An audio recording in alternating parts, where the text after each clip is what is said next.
Assalamualaikum warahmatullahi wabarakatuh. Alhamdulillah. Wassalatu wassalamu ala rasulillah wa ala alihi wa sahbihi wa mawala. Qala Allah Ta'ala fil Qur'anil Karim, Ya ayyuhalladzina amanu ittaqullaha haqqa tuqatih wa la tamutunna illa wa antum muslimun. Amma ba'du. Para pendengar yang semoga dirahmati oleh Allah Subhanahu wa taala. Alhamdulillah, kita bersyukur kepada Allah Azza wa Jalla.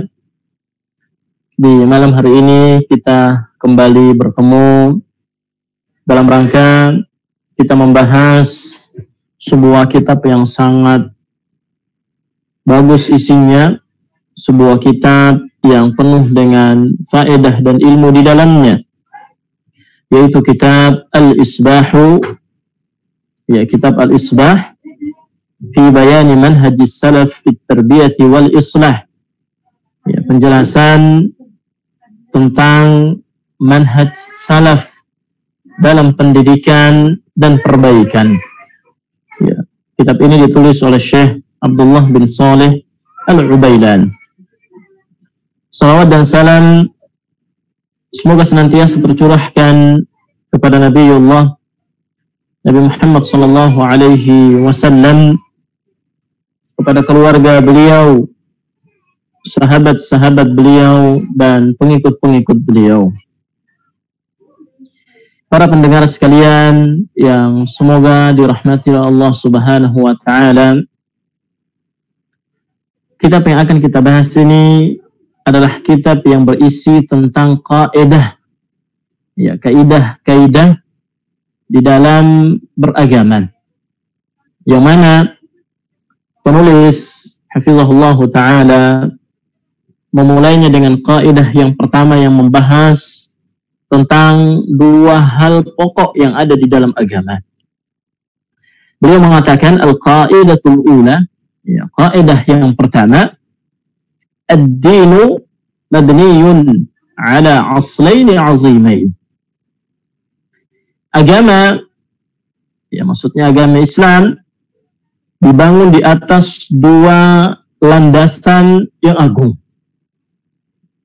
Jadi agama kita ini, agama Islam itu dibangun di atas dua landasan, dibangun di atas dua pokok yang sangat agung, yaitu al-ikhlasu wal mutaba'atu lin Nabi sallallahu alaihi wasallam, yaitu ikhlas dan mutaba'ah, mengikuti contoh dari Nabi sallallahu alaihi wasallam. Beliau mengatakan al-awwalu al-ikhlas. Yang pertama adalah ikhlas. Dan tentang ikhlas, Allah Subhanahu wa ta'ala menyebutkan di beberapa ayat Al-Quran yang isinya adalah perintah kepada kita untuk ikhlas di dalam beragama, ikhlas di dalam beramal saleh. Di antaranya Allah menyebutkan di surat An-Nisa ayat yang ke-125, Allah berfirman, وَمَنْ أَحْسَنُ دِينًا mimman aslama wajhahu lillahi wa huwa muhsin. Dan siapakah yang lebih baik agamanya daripada orang-orang yang memalingkan wajahnya kepada Allah wa huwa muhsin, dan dia berbuat kebajikan. Di ayat yang lain di surat Al-Bayyinah ayat yang ke-5, Allah Subhanahu wa ta'ala juga berfirman, وَمَا أُمِرُوا إِلَّا لِيَعْبُدُوا اللَّهَ مُخْلِصِينَ لَهُ الدِّينَ حُنَفَاءَ. Dan tidaklah mereka diperintahkan melainkan agar memurnikan agama, agar mereka memurnikan ibadah hanya untuk Allah Subhanahu wa ta'ala. Kemudian di ayat yang lain di surat Az-Zumar ayat yang ke-11 Allah Subhanahu wa taala juga berfirman, "Qul inni umirtu an a'budallaha mukhlishan lahud-din." Katakanlah, sesungguhnya aku diperintahkan agar beribadah hanya kepada Allah mukhlishan lahud-din, dan mengikhlaskan ibadah hanya kepada Allah. Maka ayat-ayat ini, hadirin sekalian, memerintahkan kita agar ikhlas di dalam beragama. Kita diperintahkan oleh Allah Azza wa Jalla agar ikhlas di dalam mengerjakan amal-amal saleh, sehingga amalan yang kita lakukan menjadi amalan yang benar-benar diterima oleh Allah Azza wa Jalla. Dan di dalam hadis yang diriwayatkan oleh Al-Bukhari dan Muslim, Nabi SAW bersabda, "Innamal a'malu binniyat." Sesungguhnya semua amalan tergantung pada niatnya. Wa innama likulli imri'in ma nawa. Dan setiap orang akan mendapatkan apa yang ia niatkan. Jika kebaikan yang dilakukan oleh seseorang, ia niatkan semata-mata lillahi azza wa jalla. Ia niatkan semata-mata mengharapkan wajah Allah, mengharapkan keridhaan Allah azza wa jalla, maka dipastikan amalannya adalah amalan yang baik. Amalannya akan diterima oleh Allah azza wa jalla. Tapi ketika seseorang mengerjakan amal-amal saleh, mengerjakan kebajikan, dan dia mengharapkan pujian, dia mengharapkan sanjungan, dia mengharapkan agar orang-orang menyebutnya sebagai orang yang saleh, orang yang dermawan, orang yang baik, orang yang suka membantu, maka yang ia dapatkan adalah pujian manusia, tapi dia tidak mendapatkan pahala di sisi Allah Azza wa Jalla. Maka keikhlasan yang ada pada kita akan menjadikan amalan saleh yang kita lakukan diterima oleh Allah Azza wa Jalla. Kemudian yang kedua, kata penulis, Al-thani mutaba'atun Nabi sallallahu alaihi wasallam. Adapun pokok yang kedua yang agama ini dibangun di atasnya adalah al-muttaba'ah. Senantiasa mengikuti Nabi sallallahu alaihi wasallam. Bi an yakuna al-'amalu muwafiqan lima syara'ahu sallallahu alaihi wasallam. Maksudnya, amalan yang dilakukan oleh seseorang hendaknya sesuai dengan tuntunan Nabi sallallahu alaihi wasallam. Allah berfirman dalam surat Al-Mulk ayat yang kedua, "Alladzi khalaqal mauta wal hayata liyabluwakum ayyukum ahsanu amala." Dialah Allah yang menciptakan kematian dan kehidupan untuk menguji kalian. Siapa di antara kalian yang paling baik amalannya? Orang yang paling baik amalannya, sebagaimana dikatakan oleh Fudail bin Iyad, akhlasuhum wa aswabuhum. Kata beliau, orang yang paling baik amalannya adalah yang paling ikhlas dan yang paling mencontohi Nabi sallallahu alaihi wasallam. Qila, maka kemudian ada yang bertanya kepada beliau, ada yang bertanya kepada Fudail bin Iyad, ma akhlasuhu wa aswabuhu?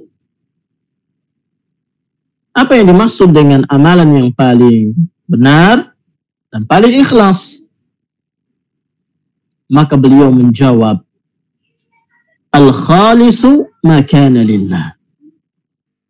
Orang yang ikhlas adalah orang yang beramal saleh lillah, semata-mata untuk Allah. Amalan yang ia lakukan semata-mata mengharapkan wajah Allah, mengharapkan ridhanya, mengharapkan surganya.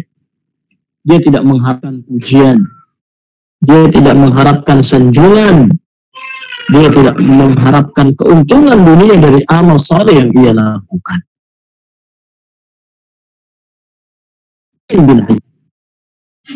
Was-sawabu ma kana 'ala sunnati. Adapun amalan tersebut atau amalan yang benar adalah amalan yang sesuai dengan sunnah. Sehingga dalam beramal saleh kita harus pastikan bahwa amalan yang kita lakukan adalah amalan yang benar-benar dicontohkan oleh Nabi Shallallahu Alaihi Wasallam. Kalau beliau mencontohkan, kita lakukan. Tapi kalau beliau Shallallahu Alaihi Wasallam tidak mencontohkan suatu amalan, maka dipastikan amalan tersebut adalah amalan yang tidak baik.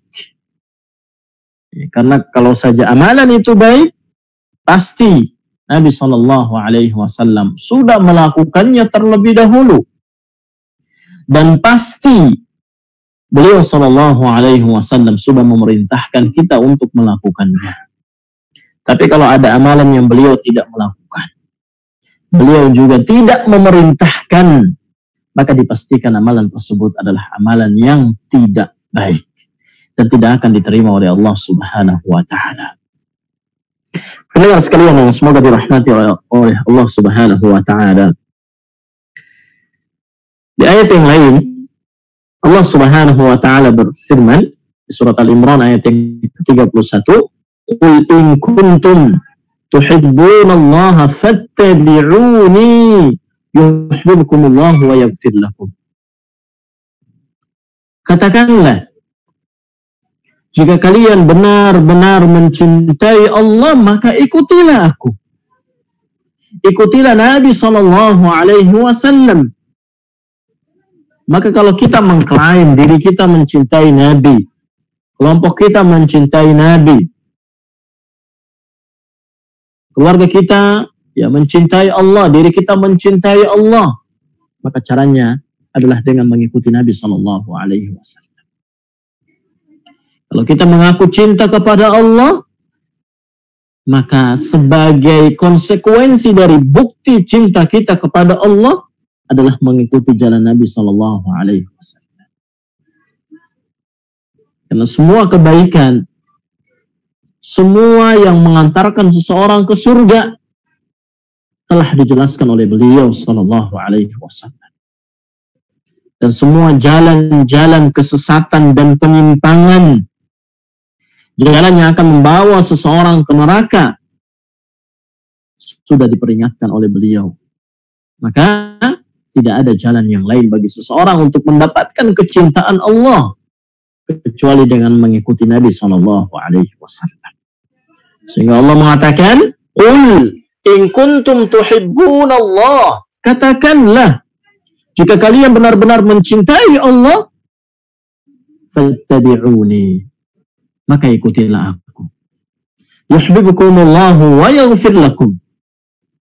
Niscaya Allah akan mencintai kalian dan Allah akan mengampuni kesalahan-kesalahan kalian. Kalau kita ngaku cinta biasa. Semua kaum muslimin mengaku mencintai Allah.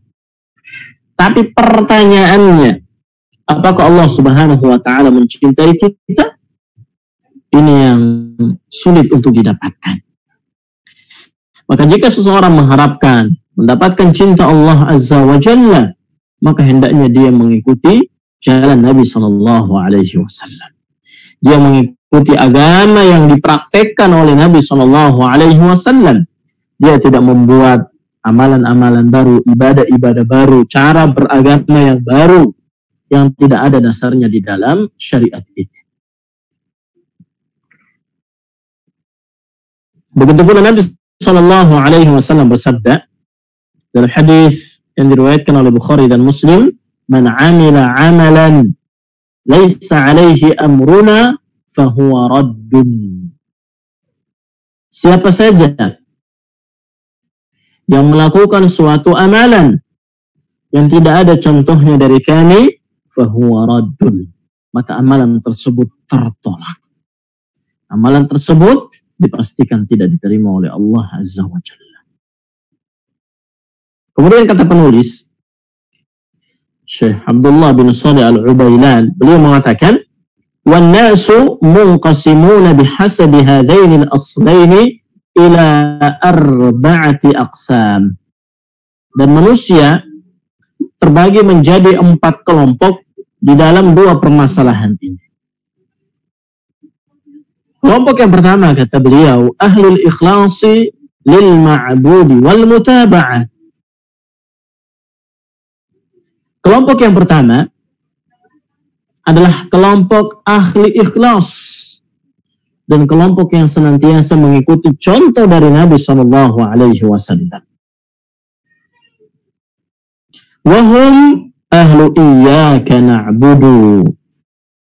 Dan mereka inilah ya, orang-orang yang Allah sebutkan tentang mereka di surat Al-Fatihah, iyyaka na'budu, hanya kepadamu lah kami beribadah. Wa iyyaka nasta'in, dan hanya kepadamu lah kami meminta pertolongan.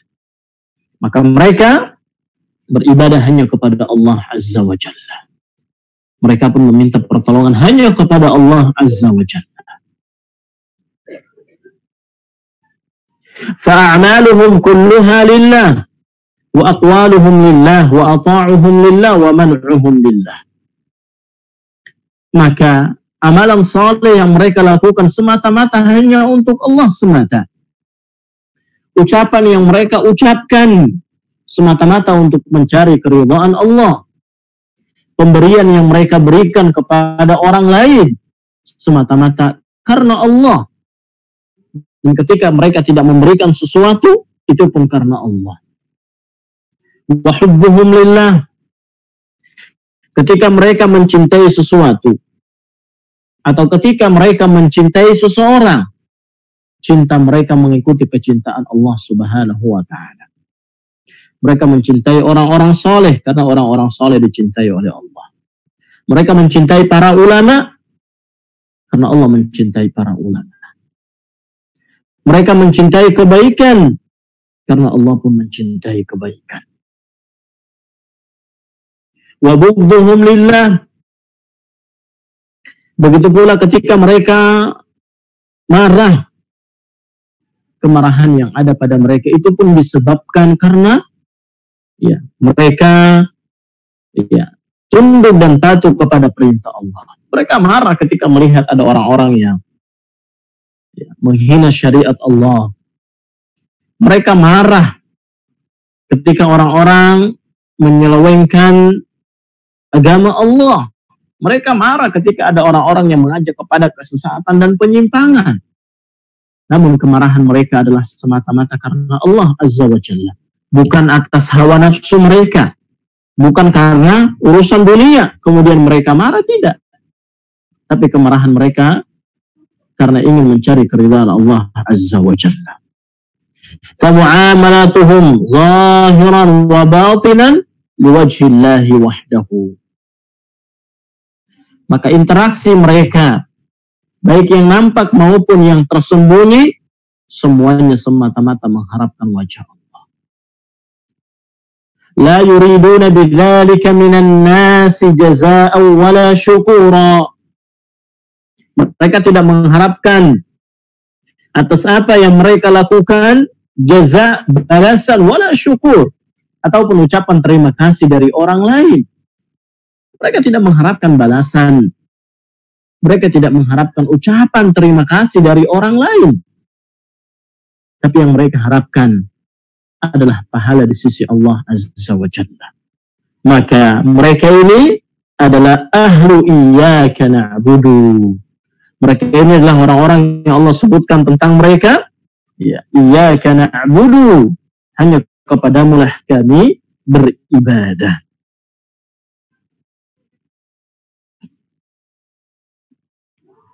Qala Fudail bin Iyad. Fudail bin Iyad mengatakan, Al-amalul hasan huwa akhlasuhu wa aswabuhu. beliau menuturkan bahwa amalan yang baik adalah amalan yang paling ikhlas dan paling benar. Qalu, maka kemudian orang-orang bertanya kepada beliau, ya Aba Ali, ma akhlasuhu wa aswabuhu. Wahai Abu Ali, apa yang dimaksud dengan amalan yang paling ikhlas dan paling benar? Qala, maka beliau menjawab, innal amala idza kana khalisan wa lam yakun sawaban lam tuqbal. Sesungguhnya suatu amalan apabila dikerjakan dengan ikhlas tapi tidak benar, lam tuqbal, ya, maka tidak diterima oleh Allah. Dia ikhlas, dia salat ikhlas, tapi tidak mencontohi apa yang dilakukan oleh Nabi Shallallahu Alaihi Wasallam. Dia salat subuh misalnya ikhlas, tapi salat subuhnya 3 rakaat. Diterima atau tidak? Tidak diterima oleh Allah Subhanahu wa Ta'ala. Jadi ikhlas tanpa mengikuti contoh tidak diterima. Wa idza kana sawaban wa lam yakun khalisan dan tuqbal. Begitu pula apabila amalan yang dilakukan oleh seseorang sesuai dengan contoh dari Nabi Sallallahu Alaihi Wasallam, tapi dia tidak ikhlas di dalam mengerjakannya, maka ini pun tidak diterima. Ya, ini kata Fudail bin Iyad, hatta yakunu khalisan sawaban, hingga amalan yang dilakukan oleh seseorang khalisan, ikhlas, sawaban, dan benar. Ya. Wal khalis ma kana lillah. Amalan yang ikhlas adalah amalan yang dilakukan semata-mata karena Allah. Was-sawabu ma kana 'ala sunnah. Dan as-sawab atau yang benar adalah amalan yang sesuai dengan sunnah. Allah Subhanahu wa Ta'ala menyebutkan di surat Al-Kahfi, "Faman kana yarju liqa'a rabbih faly'amal 'amalan shalihan wa la yusyrik bi'ibadati rabbih ahada." Maka barang siapa yang mengharapkan perjumpaan dengan Tuhannya, maka hendaknya dia beramal soleh dan tidak melakukan kesyirikan dalam amal solehnya tersebut kepada siapapun. Jadi kalau kita berharap perjumpaan dengan Allah Subhanahu wa Ta'ala kelak pada hari kiamat, maka kita harus beramal soleh dan tidak boleh bagi kita untuk melakukan kesyirikan di dalam beramal soleh. Artinya amal soleh yang kita lakukan murni semata-mata untuk Allah, bukan karena ingin dilihat dan bukan karena ingin dipuji. Baik, ini kelompok yang pertama, ya, kelompok yang ikhlas dan benar-benar mengikuti contoh dari Nabi Sallallahu Alaihi Wasallam. Kemudian kelompok yang kedua, al-qismu tsani, man la ikhlasa lahu wa la mutaba'ah. Kelompok yang kedua adalah kelompok yang tidak ikhlas dan tidak juga mengikuti sunnah. Jadi jauh dari dua-duanya, udah nggak ikhlas, nggak mengikuti sunnah pula. فَلَيْسَ عَمَلُهُ مُوَافِقًا لِلشَّرْعِ وَلَيْسَ هُوَ خَالِصٌ لِلْمَعْبُودِ. Amalan yang ia lakukan tidak sesuai dengan syariat, tidak sesuai dengan anjuran dan perintah dari Nabi. Begitu pula tidak ada keikhlasan di dalamnya. Ka'amalil mutazayyinina linnas. Seperti amalan orang-orang yang melakukan suatu amalan dan memperbagus amalannya karena ingin dilihat oleh manusia. Atau orang yang melakukan amalan yang tidak pernah diperintahkan oleh Allah dan tidak pula dicontohkan oleh Nabi Sallallahu Alaihi Wasallam. wa haula'i syirarul khalqi wa amqatuhum lillah. Maka mereka ini adalah golongan yang paling buruk. Golongan yang paling buruk di dalam agama. Dan golongan yang paling dibenci oleh Allah. Kenapa? Pertama, mereka tidak ikhlas. Yang kedua, tidak mengikuti contoh dari Nabi Sallallahu Alaihi Wasallam. Allah Subhanahu Wa Taala menyebutkan tentang mereka di surat Al-Imran ayat yang ke-188. وَلَا تَحْسَبَنَّ الَّذِينَ يَفْرَحُونَ بِمَا أَتَوْا وَيُحِبُّونَ أَن يُحْمَدُوا بِمَا لَمْ يَفْعَلُوا فَلَا تَحْسَبَنَّهُمْ بِمَفَازَةٍ مِنَ الْعَذَابِ وَلَهُمْ عَذَابٌ أَلِيمٌ. Kata Allah, janganlah engkau mengira orang-orang yang bergembira apabila diberikan sesuatu, dan mereka senang ketika mereka mendapatkan pujian sebelum mereka mengerjakan amal-amal saleh. Ya, fala tahsabannahum bimafazatin minal azab. Maka janganlah engkau mengira bahwa mereka akan selamat dari azab. Walahum azabun alim. Dan bagi mereka siksa yang pedih. Siapa mereka? Mereka ini adalah ahlul bid'ati wad dhalal wasyirk. Ya, mereka ini adalah ahlul bid'ah. Ya, kelompok-kelompok yang menyimpang, kelompok-kelompok yang melakukan kesyirikan. Wa yuhibbuna an yuhmadu bittiba'is sunnati wal ikhlas. Begitu pula mereka senang mendapatkan pujian, mendapatkan sanjungan ketika mereka mengikuti sunnah. Wa hadha ad-darbu yakthuru fi man inharafa minal muntasibina ila al-ilmi wal faqri wal ibadah 'anis siratil mustaqim. Dan mereka ini banyak pada kelompok-kelompok yang menyimpang, kelompok-kelompok yang sesat, yang tidak beragama sesuai dengan apa yang diperintahkan oleh Allah Azza wa Jalla dan Rasulnya. Maka mereka ini kelompok yang paling buruk dari semua kelompok. Jadi benar-benar ya terbalik dari kelompok yang pertama. Kalau kelompok yang pertama adalah ahlul ikhlas wal mutaba'ah, ahli ikhlas dan mutaba'ah. Kalau kelompok yang kedua adalah kelompok yang tidak ada sama sekali pada diri mereka ikhlas dan mutaba'ah.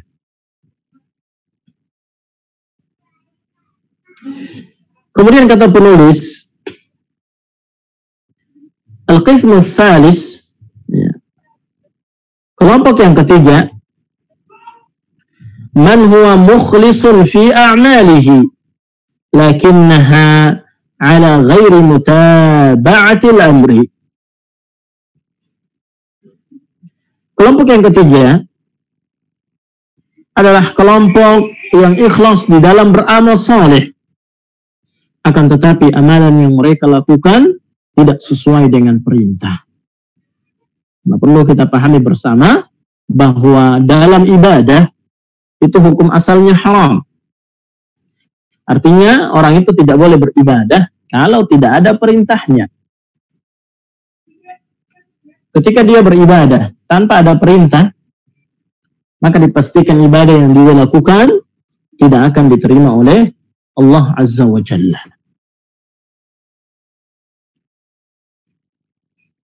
Kejuhalil ubadil muntasibina ila tariqiz zuhdi wal faqri. Dan kelompok ini adanya pada kebanyakan orang-orang yang jahil dalam agama. Mereka bodoh dalam permasalahan agama. Al-ubad, tetapi mereka banyak beribadah. Ini menunjukkan bahwasanya ilmu itu sesuatu yang sangat penting. Ketika seseorang banyak ilmunya, banyak beribadah, dia selamat. Sedikit ilmunya, sedikit beribadah, dia selamat. Tapi kalau sedikit ilmunya, dia banyak beribadah, maka dia sesat. Dan inilah yang kita minta ketika kita sholat. kita membaca ayat ihdinas siratal mustaqim. Tunjukilah kami ke jalan yang lurus. Siratal ladzina an'amta 'alaihim. Itu jalan orang-orang yang telah Engkau beri nikmat kepada mereka. Ghairil maghdubi 'alaihim waladdallin. Bukan jalan orang-orang yang Engkau murkai, dan bukan pula jalan orang-orang yang tersesat. Siapa yang dimaksud oleh Allah dengan orang-orang yang dimurkai? Mereka adalah orang Yahudi. Kenapa mereka dimurkai oleh Allah? Itu karena mereka banyak berilmu, banyak ilmunya, namun tidak diamalkan. Mereka tahu bahwa agama yang dibawa oleh Nabi SAW adalah agama yang benar. Tapi mereka tidak mau mengikuti agama Islam. Mereka juga tahu bahwa Nabi Muhammad SAW adalah Nabi yang benar. Tapi mereka mengingkarinya. Sehingga Allah menyebutkan tentang orang Yahudi di surat Al-Baqarah, alladzina atainahumul kitaba ya'rifunahu kama ya'rifuna abna'ahum. Dan orang-orang yang diberikan Al-Kitab, orang-orang Yahudi, mengenal Nabi SAW sebagaimana mereka mengenal anak mereka sendiri.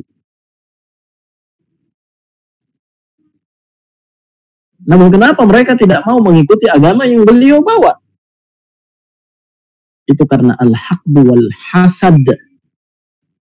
Itu karena mereka hasad. Mereka iri. Kenapa Nabi terakhir bukan dari golongan mereka? Bukan dari Bani Israel, tapi dari Bani Ismail. Sehingga mereka enggan untuk mengikuti agama yang dibawa oleh Nabi SAW.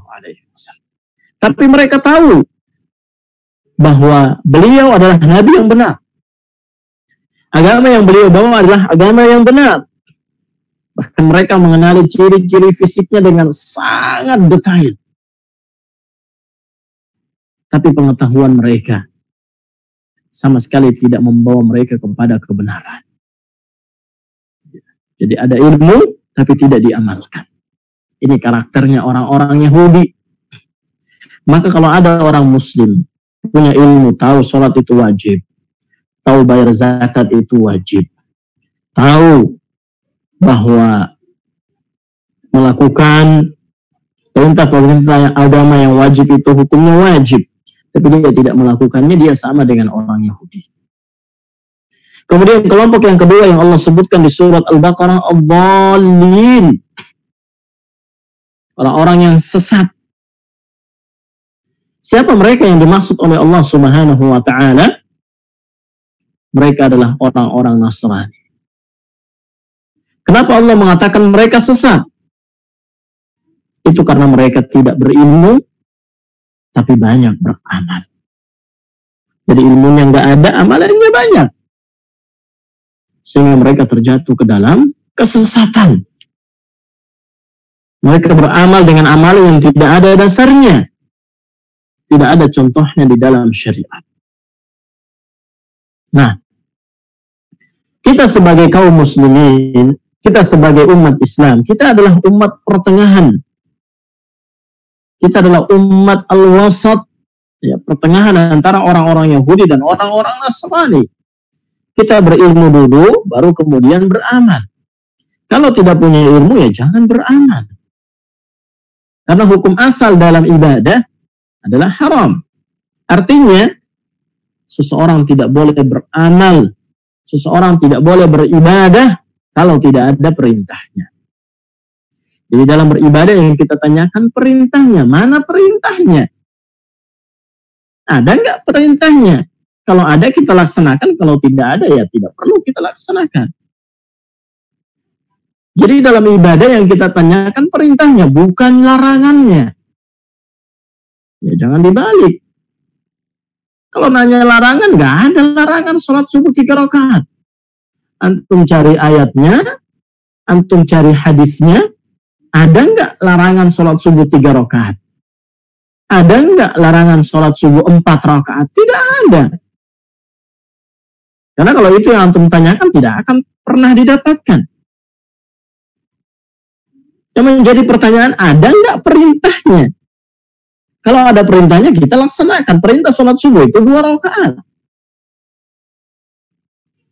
Maka, dalam beribadah, kita mencukupkan dengan perintah. Kalau memang ada perintahnya, kita laksanakan. Kalau tidak ada, ya tidak perlu kita laksanakan. Dan golongan yang ketiga yang disebutkan oleh penulis, kajuhalil ubbad al-muntasibina ila tariqiz zuhdi wal faqri. Ya, mereka adalah orang-orang yang jahil dalam urusan agama, al-ubbad, yang banyak beribadah, yang menisbatkan dirinya kepada zuhud. Ya, mereka zuhud, menjauhi dunia dan hidup di dalam kefakiran atau kemiskinan. Wa kullu man 'abada Allah bi ghairi amrihi wa i'taqada bi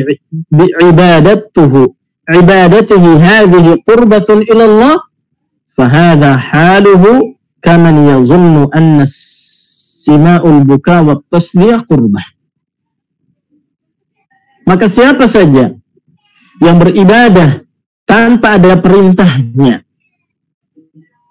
dan meyakini bahwa ibadah tersebut adalah bentuk qurbah, bentuk pendekatan diri kepada Allah, maka ini sama halnya dengan orang-orang yang mendengarkan musik dan beranggapan bahwa mendengarkan musik, mendengarkan nyanyian dan lagu adalah sebagai bentuk pendekatan diri kepada Allah. Atau sebagian orang yang menari-nari, berjoget-joget, dan mereka berkeyakinan, beranggapan bahwa apa yang mereka lakukan adalah sebagai bentuk pendekatan diri kepada Allah. Maka ini tentu hal yang keliru. Ya, tidak ada dasarnya, tidak ada landasannya di dalam syariat. Wa annal khalwata allati yatruku fiha al-jum'atu wal jama'atu qurbah. Begitu pula sebagian mereka beranggapan bahwa al-khalwah, berkhalwat atau uzlah, menyendiri di rumah, di kamarnya, kemudian ia meninggalkan sholat Jumat, ia meninggalkan sholat berjamaah, padahal dia sama sekali tidak punya uzur. Dia menganggap bahwa perbuatan ini adalah qurbah, sebagai bentuk pendekatan diri kepada Allah. Kayak ini masuk pada golongan yang ketiga.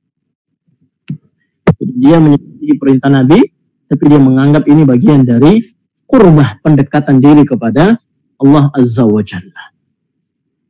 Ya.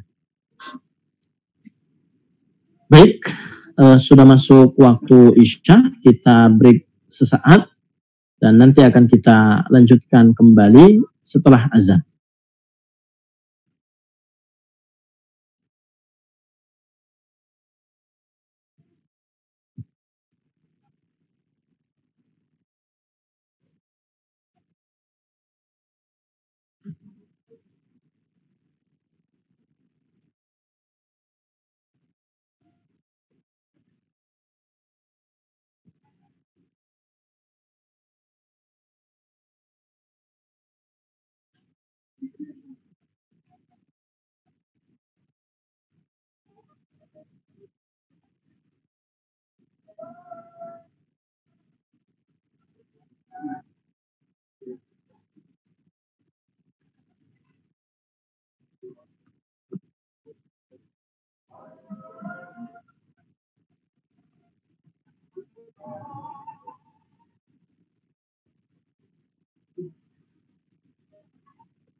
Baik, pendengar sekalian, kita lanjut lagi.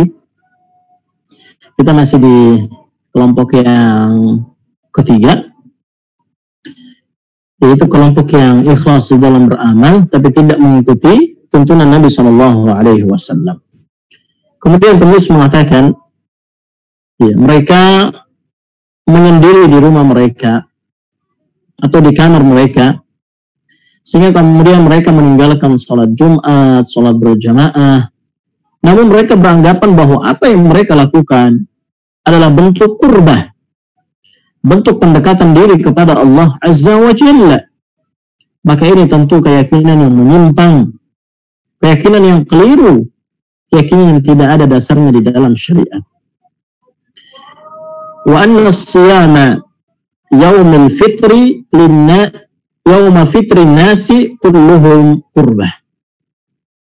Begitu pula mereka berkeyakinan bahwa berpuasa di saat hari raya Idul Fitri atau Idul Adha merupakan bentuk pendekatan diri kepada Allah. Maka ini semua adalah anggapan yang batil, dan ini semua tidak akan diterima oleh Allah Azza wa Jalla. Karena niat yang baik saja itu tidak cukup. Sebagian orang mengatakan yang penting niat saya baik. Tidak benar.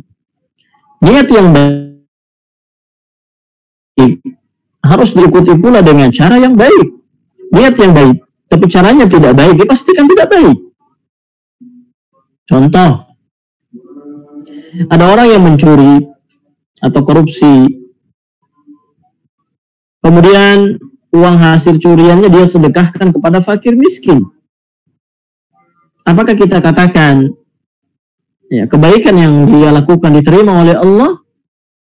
Jawabannya tentu tidak. Tidak diterima oleh Allah Subhanahu wa Ta'ala. Walaupun niatnya ikhlas lillah, walaupun dia melakukan itu semata-mata karena Allah Azza wa Jalla, tapi dipastikan amalannya tidak akan diterima oleh Allah Azza wa Jalla. Atau seseorang yang korupsi, kemudian uang hasil korupsinya digunakan untuk naik haji. Apakah hajinya diterima? Jawabannya tidak. Nabi mengatakan, innallaha thayyibun la yaqbalu illa thayyiban. Sesungguhnya Allah maha baik, dan Allah tidak menerima dari manusia kecuali yang baik-baik saja. Suatu perbuatan dianggap baik, yang pertama kalau ikhlas, yang kedua ketika dia mengikuti contoh Nabi Shallallahu Alaihi Wasallam. Maka niat yang ikhlas, niat yang baik saja tidak cukup. Niat yang baik harus diikuti dengan cara yang baik.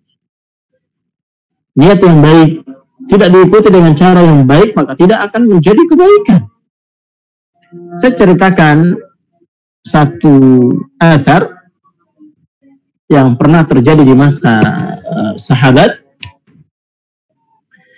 Diceritakan bahwa suatu hari Abu Musa al-Asy'ari pernah melihat di masjid, ya, di Masjid Nabawi, ada orang-orang yang berkumpul, kemudian membuat lingkaran, dan di setiap kelompok ada satu pemimpinnya.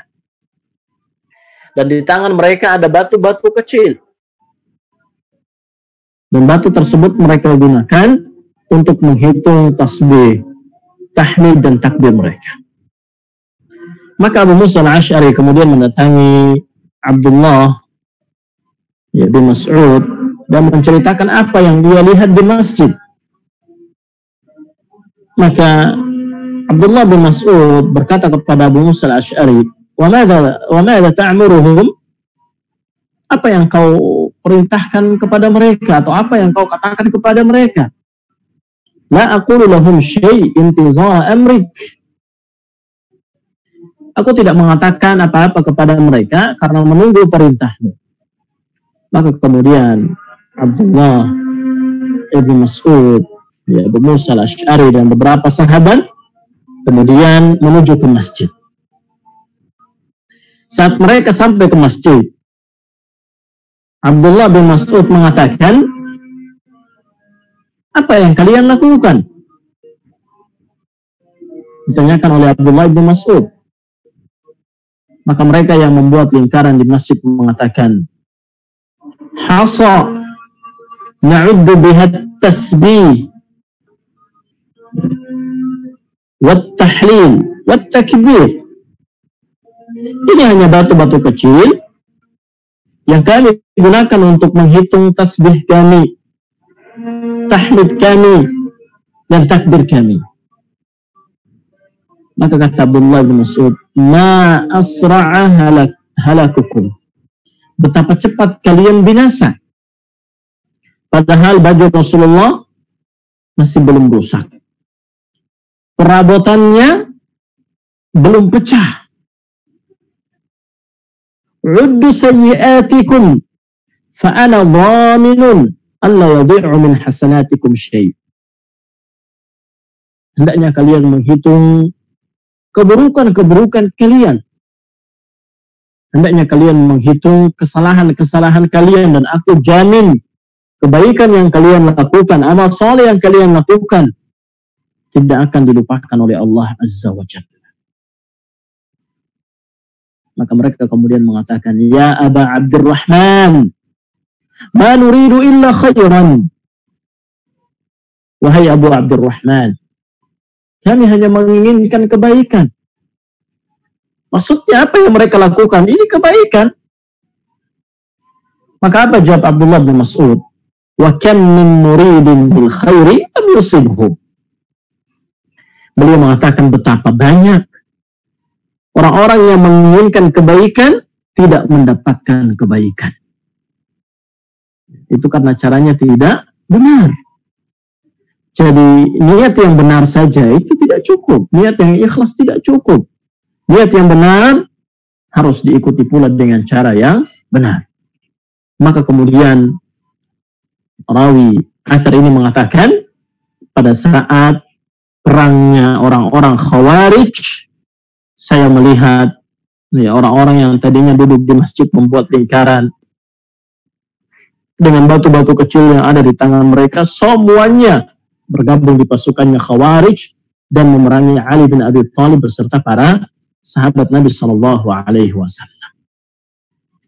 Sehingga dalam beribadah yang kita tanyakan adalah perintahnya. Ada nggak perintahnya? Ada nggak contohnya dari Nabi SAW? Kalau ada kita lakukan, kalau tidak ada kita tinggalkan. Baik, itu kelompok yang ketiga. Kelompok yang keempat, al-qismur rabi', man a'maluhu ala mutaba'atil amri lakinnaha li ghairillah.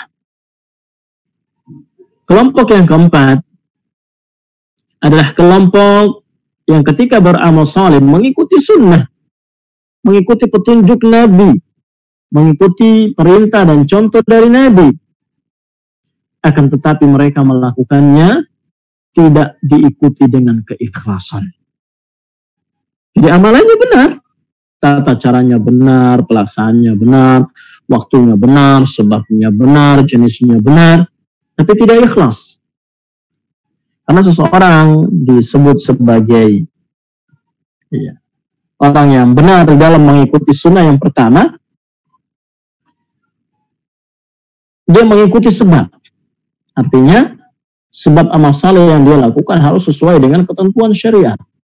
Contoh, kalau ada orang yang masuk rumah dan menjadikan masuk rumah sebagai sebab dia sholat 2 rakaat, maka kita katakan sholatnya tidak diterima oleh Allah. Kenapa? Karena sebab yang dia buat itu bukan sebab yang sesuai dengan ketentuan syariat. Kalau seseorang masuk masjid dan dengan sebab dia masuk masjid, dia sholat 2 rakaat, dia sholat tahiyatul masjid, sholatnya benar. Dia dapat pahala.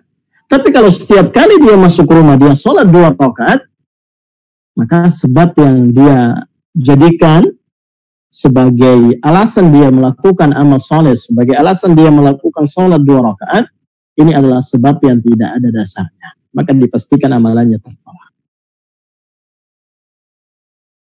Yang kedua, jenisnya harus sesuai dengan ketentuan syariat. Misalnya, ada orang yang di hari raya Idul Adha menyembelih seekor kuda. Dia mengatakan, wah, kambing, sapi itu harganya murah. Saya pengen berkurban dengan yang lebih mahal. Akhirnya kemudian dia beli seekor kuda dan dia menyembelih kuda. Kita katakan, kurbannya tidak diterima oleh Allah. Kenapa? Karena yang Allah perintahkan dan yang dicontohkan oleh Nabi SAW yang disembelih di hari raya Idul Adha adalah unta, sapi atau kambing. Maka kalau jenisnya bukan dari 3 jenis ini, dipastikan ibadahnya tidak diterima oleh Allah Subhanahu wa Ta'ala. Begitu pula dengan waktu. Waktu pun harus sesuai dengan ketentuan syariat. Ada yang menyembelih hewan kurban sebelum pelaksanaan sholat Idul Adha. Dipastikan ibadah kurbannya tidak diterima oleh Allah. Atau ada yang sholat sebelum waktunya. Maka dipastikan ibadahnya tidak diterima oleh Allah Subhanahu wa Ta'ala. Kemudian yang berikutnya kaifiyat, tata cara. Ini pun harus sesuai dengan ketentuan syariat. Kalau ada yang wudu dan membasuh anggota wudunya sebanyak 5 kali. Saya pengen 5 kali biar lebih bersih. Pastikan tidak benar wudunya. Atau dia sholat subuh 4 rakaat. Dia mengatakan kalau saya bangun tidur dan saya segar, fit. Kalaupun sholatnya 4 rakaat, 10 rakaat saya kuat. Akhirnya dia sholat subuh 4 rakaat. Seperti dia sholat zuhur dan asar. Maka dipastikan ibadahnya tidak diterima oleh Allah Subhanahu wa Ta'ala. Kenapa? Karena kaifiyat atau tata caranya tidak sesuai dengan ketentuan syariat. Kemudian yang berikutnya adalah tempat. Tempatnya pun harus sesuai dengan ketentuan syariat. Ya, contoh, i'tikaf. Kita diperintahkan i'tikaf di masjid di 10 hari terakhir bulan Ramadan. Kalau ada yang mengatakan saya i'tikaf di dalam kamar saya saja selama 10 hari, maka dipastikan i'tikafnya tidak diterima oleh Allah Azza wa Jalla. Kemudian kata penulis, kata'atil mura'in. Ya, contohnya seperti orang yang riya yang melakukan ketaatan. Wa karrajulul qatilu riya'an wa haniyatan wa syaja'atan. Begitu pula seseorang yang berjihad di jalan Allah, tapi supaya menjadi pahlawan. Jadi niat dia beribadah, niat dia ikut jihad itu supaya disebut sebagai pahlawan. Atau supaya dia disebut orang yang pemberani. Atau dia berperang karena membela sukunya, kelompoknya. Maka jihad yang dia lakukan tidak diterima oleh Allah. Wa yaqra'ul Qur'an liyuqal. Begitu pula seseorang yang membaca Al-Quran dengan tujuan supaya disebut sebagai qari. Ya, pembaca Al-Quran yang baik, suaranya indah, merdu. Wa yahujju liyuqal. Atau dia melaksanakan ibadah haji supaya nanti pulang dipanggil Pak Haji, atau supaya orang-orang menghormatinya karena ada gelar hajinya. fahaulai a'maluhum zahiruha a'malun salihah. Maka mereka ini secara zahir, amalan yang mereka lakukan adalah amalan saleh.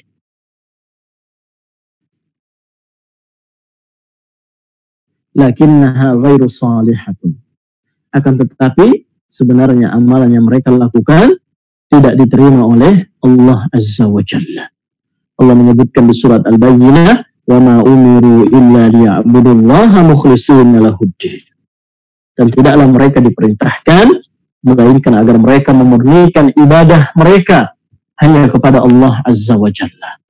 Kita memohon kepada Allah Subhanahu wa taala agar Allah Azza wa Jalla mengaruniakan kepada kita keikhlasan dalam semua amalan-amalan yang kita lakukan, dan agar Allah Subhanahu wa taala memberikan pertolongan dan bantuan kepada kita agar kita berusaha mengikuti cara beragamanya Nabi, mengikuti contoh Nabi, mengikuti petunjuk Nabi sallallahu alaihi wasallam di dalam beragama dan di dalam beramal saleh.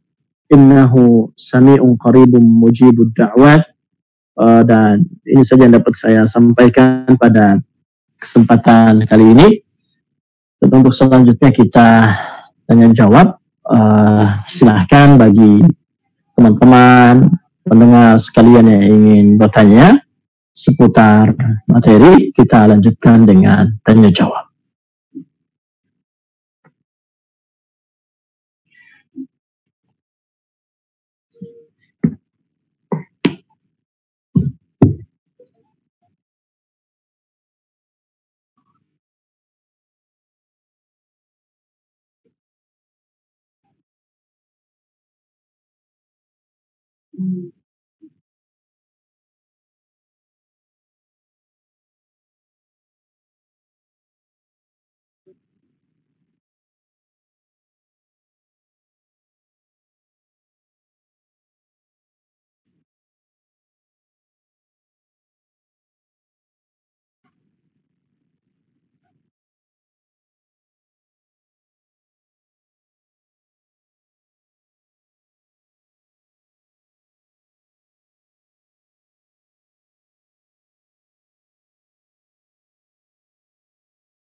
Silakan untuk jamaah, barangkali ada yang mau bertanya.